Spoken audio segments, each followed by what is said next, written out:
Merry Christmas and Happy New Year, everyone. My name is Andrew Arcamp, and I'm the editor of Grandin Media.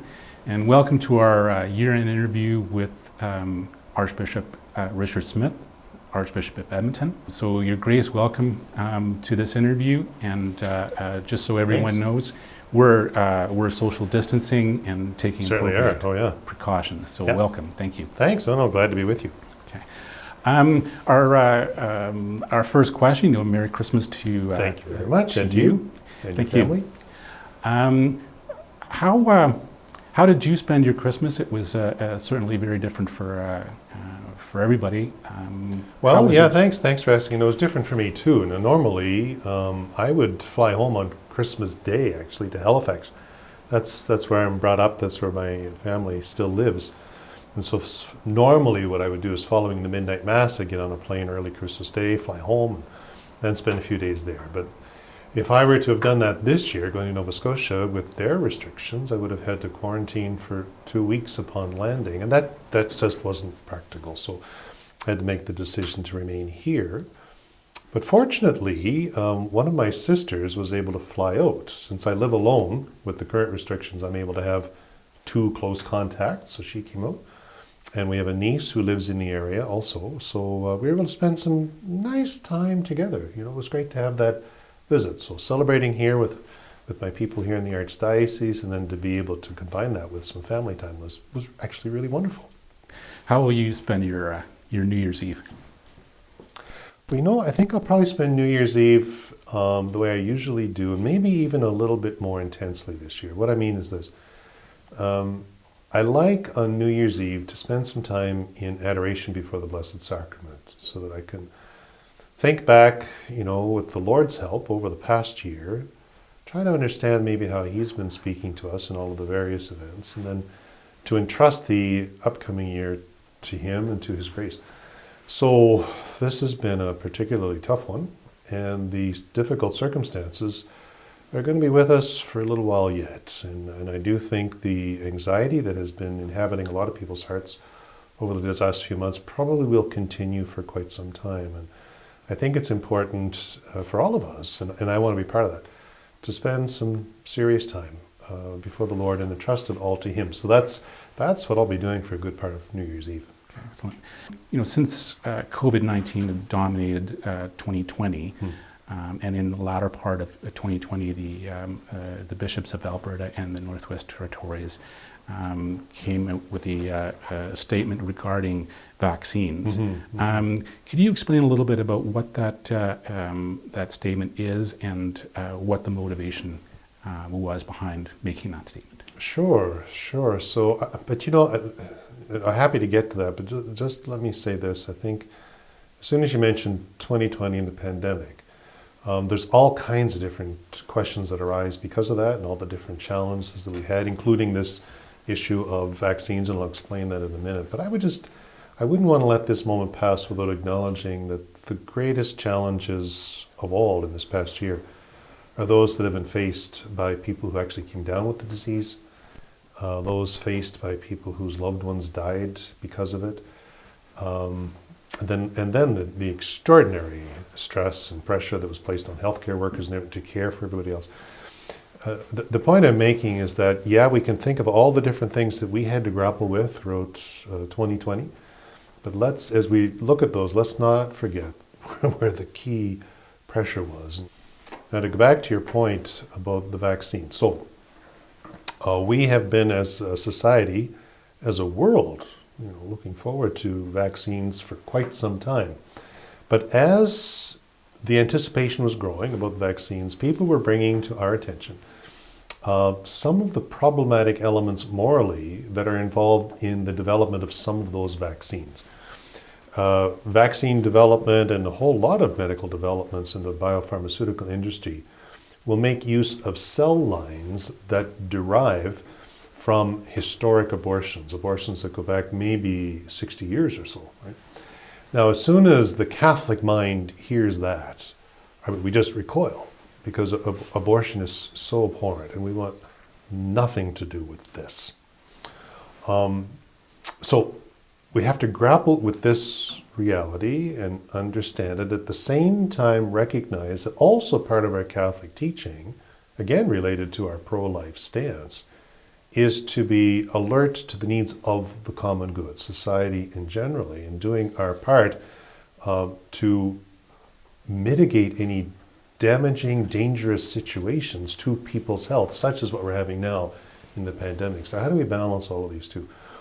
So because this question was arising in people's minds, we here in Alberta, the bishops in Alberta, decided, let's write a letter and help clarify this for folks. And what we did was we brought to the question the Church's long moral tradition of what we call cooperation with evil. Now that sounds like a strange thing. Why would you ever consider any kind of cooperation with evil? And the fundamental answer is, well, you don't. But at the same time, we recognize that in virtue of the fact that we are living in a world, in a community that is so deeply and so broadly compromised in many, many ways by the evil of sin, that there will be circumstances beyond our control in which the question is forced upon us, right? And so that question then becomes, to what degree is it morally permissible to cooperate with the evil that we're encountering, that we've been forced into cooperating with, and to what degree is it not permissible? And so we make a number of distinctions. I don't need to go into all of them here, but the bottom line is, if we find ourselves in a situation where the individual is extremely remote from the originating evil act, such that one could not in any reasonable way speak of a complicity or cooperation with it, such as someone who is receiving a vaccine but has had really nothing to do with its development. And when there is at the same time, simultaneously, a proportionately grave reason to receive that vaccine, in this case, a pandemic, and our responsibility towards the common good to do what we can to stop the spread of that evil. You bring those two together, if those two conditions exist, then the Church says it is morally permissible to receive the vaccine. One should always look for and ask for a vaccine that has not been ethically compromised in its development. And there are such vaccines as that available in what is currently on offer and what's coming to our country. Always ask for that. If that's not immediately accessible, then one still can, following those two conditions, it can be morally acceptable for them to receive the vaccine. Will you receive the vaccine? I will. Now I'm going to ask and make sure, to the degree that I can, and that's one of the morally acceptable vaccines, and those seem to be on offer, but yes, of course I'll receive it. Okay. And Your Grace, you referenced at the beginning the effect of COVID-19 on everybody, on healthcare workers, the vulnerable in society as a whole. What are some stories of hope that you've heard or experienced in 2020 that stick out in your mind? Oh, there's stories and there's images, Andrew. Very, very powerful images. One of the ones that just instantly springs to mind is that which was broadcast across the globe back in March, early on, when the world was in almost complete lockdown. And that was coming out of St. Peter's Square. Right? That's when Pope Francis himself, basically alone in St. Peter's Square, a dark, rainy, wet St. Peter's Square. So it exemplified beautifully the gloom that was coming over the whole globe because of this pandemic. And in the midst of that, there was a light. There was a light on him as he spoke to the people, as he brought God's word to the people. But then emerging out of that light, at one point he was holding the monstrance with the Blessed Sacrament, and through that blessed the world. And that was such a powerful image of light shining in the darkness, dispelling the darkness, and being within the gloom a symbol of real hope, and directing people to that source where they would know that they could find the hope in that person of Jesus Christ. That was a global image, but now there's also a few here locally too that jump out at me. I'm just thinking of the ways that people rallied not to forget those who were disadvantaged. A rally to make sure that those who needed charitable outreach would receive it. So a couple of instances, I remember I joined the trustees of Edmonton Catholic School Board because, as you know, in the course of the regular school year, there's some disadvantaged children. The school board rallies to make sure they have meals. How are we going to do that when we're not going to school? And so we all got together and filled hampers. And then there was this very, very well-organized distribution system to make sure that the poor who needed the food got it and so on. And then not too long ago, in partnership with Sacred Heart Church of the First Peoples, as well as the parish in St. Albert, again, people rallied, filled hampers, filled boxes to make sure that people would get out and the people who are in need would get the help that they needed. Add to that, of course, the constant images of the immense sacrifice exercised by, well, our teachers in our schools, our healthcare workers, those in social services trying to help recently arrived refugees navigate the whole system as they're coming to the country in the midst of the pandemic. Just that sense of solidarity and mutual support that was really animating people's hearts and getting them to move to reach out and help others. That was for me just a tremendous sign of hope in all of this. And certainly the COVID lockdown measures have affected our churches and affected the way that we celebrate Mass. And you know, it's caused a certain amount of stress for people that they have to adhere to these restrictions. Can you comment a little bit about that, and then also the effect on people's psyche that they can't, we can't shake hands in church. We can't have that social connection that the church provides. Yeah, well, there's a lot that could be said about that, Andrew, for sure. I guess the first thing that I want to say is just how painful it was for me as a bishop, and I'm sure bishops everywhere would say this, just how painful it was to have to place any kind of restrictions on the celebration of our liturgies, especially that of the Eucharist.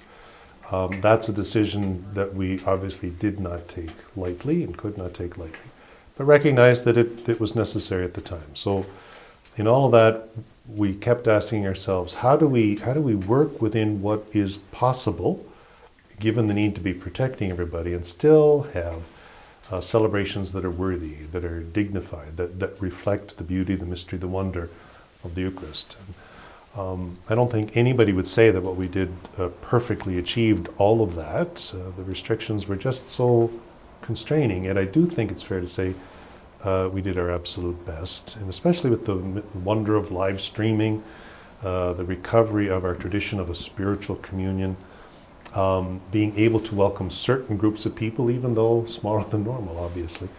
Bringing all of that together, I think we certainly did the best that we could to make that possible for folks. But there's a blessing in all of that too, though. When you talk about how we missed having the ability to shake hands, to meet and to chat, I hope we did miss it. I hope we did, because we've been recognizing, please God, how we do need to be together for the celebration of the Eucharist. We are a people created as a communion in faith, united to one another as brothers and sisters in the Lord. And that is intended to find its perfect expression, its best expression, in the celebration of the Eucharist. So I'm hoping and praying that these restrictions that we've had to live with for some time now will awaken within that perhaps a renewed awareness of how much we need to be physically present in the church, such that when we're able to open up the doors more and more fully, and please God, before long, entirely open to the people, that the people will be coming back. And the COVID restrictions highlight the wonders of technology, and particularly live streaming. Mm-hmm. Many are watching Mass from their home and participating in that way. Do you think that this is something that will carry over once the pandemic restrictions have been lifted? And is there a concern that people will not be physically present in the church and simply watch Mass on live stream? That's going to be something we'll have to monitor. It's a concern I've heard voiced by many people. Are the people going to get so comfortable that they may not come back. And I hope and pray not. One of the experiences, as I said a minute ago, is that we're missing, and I've heard this from many, many people, we're missing just being able to greet people, greet one another as we come into the church, as we're leaving the church, to share that sign of peace, to see one another receiving the body of Christ, and in this way actually looking and seeing for ourselves how we're being united by this.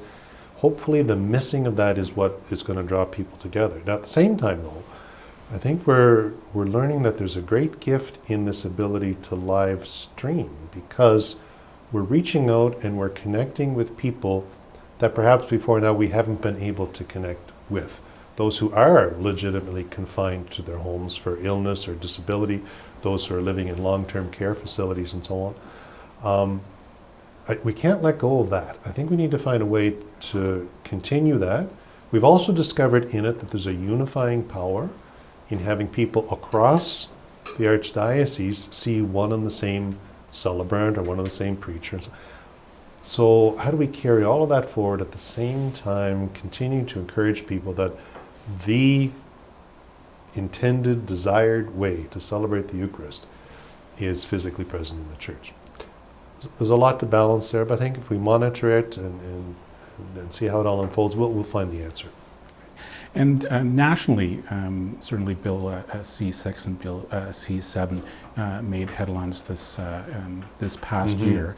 Can you comment on both bills, and specifically the church's role and the bishop's role in influencing that legislation, and what your hopes are for both pieces of legislation? Sure. I guess the first thing I'd want to say is I'm glad they made headlines. One of my fears is that because the pandemic has so dominated the headlines, that we can forget about some other very, very important developments that are happening in our society to which we must attend and we can't overlook. And two of those are what you just cited. So Bill C6, that federal bill that addresses the issue to ban forceful conversion therapy, and then C7, which advances even further in a far more alarming degree, a greatly alarming degree, access to assisted suicide and euthanasia. So the church had some things we wanted to say on each, and we did intervene through the Canadian Conference of Catholic Bishops, whether it was in the House of Commons committees or Senate committees, to make our voices known. So in Bill C6, what we were concerned about was that the definitions were so broad and vague that without further precision and specification, we could find ourselves in a situation where the church, professionals, even family members might find themselves prosecuted for breaking the law simply for handing on the faith of the church as it pertains to human sexuality. And Bill C7, the one that advances access to assisted suicide and euthanasia, the church has been clear from the outset that we are adamantly opposed to these practices in principle, per se. They are attacks on the dignity of every human life, and they must be resisted. It's been legal now for a little bit of time under certain circumstances, and those circumstances continue to broaden and broaden and broaden under great pressure. It's like a juggernaut that's moving forward. And a lot of what's being proposed seems to stem from what they purport to have been a consultation of the people earlier in the year. But that was just a 2-week, very brief consultation that really did not sufficiently allow for people to give the breadth of their opinion on all of this. And so at this particular stage, as the government seems determined to move forward at rather breakneck speed on this, the church is saying, wait a minute, hit pause. Let's make sure we have a broad societal consultation, as had been promised early on with this legislation. And so to give everybody a chance to voice their concerns, because there are many, many concerns that are being voiced out there, not only by the church, I think also in particular by members of the disabled community. Right. And the bishops have called for a letter writing campaign for individuals to talk to their local politicians, to write letters. What's your assessment of the effectiveness of that campaign I haven't. Well, I haven't had any analytics given to me, so I'm not quite sure what the uptake on that has been. But what I could say is, as a method of getting your voice out to government officials, that is, and from what I hear from government officials themselves, that's probably the most effective of all. Because sometimes people will think, well, I'll just sign a petition, or maybe I'll just sign on to a form letter. And from what I hear from elected officials themselves, those are probably the least effective. What really can make a difference is if somebody handwrites a letter, sends an email, picks up the phone, knocks on the door of the constituency office.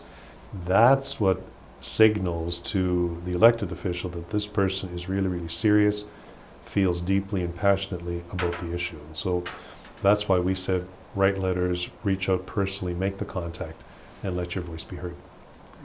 And internationally, the Holy Father's comments, certainly in a documentary on civil unions, made headlines this past year. Could you comment on those reports, and what's your assessment of that? I think the first thing I'd want to say is be very, very slow to make conclusions on the basis of what you might be hearing in the media at any particular time, right? So those comments that were attributed to the Holy Father were highly edited comments, this is from what I understand, taken from different interviews that he had made over the course of the past year, I think it was, spliced together, put into a whole new context within this documentary that was being done on Pope Francis, and in effect making the Pope say something that in fact he was not saying. And what was also interesting to observe is that went lightning fast all over the globe, with headlines saying that the Church has taken a major shift in its stance on this particular issue, which is not the case. So I would just want to assure people, no, there's been no change in Church doctrine on this. Just be very, very careful when you hear spectacular headlines like that would be shocking for sure. And just say, all right, grain of salt, perhaps a brick of salt. Let's look into this and see in fact what's going on.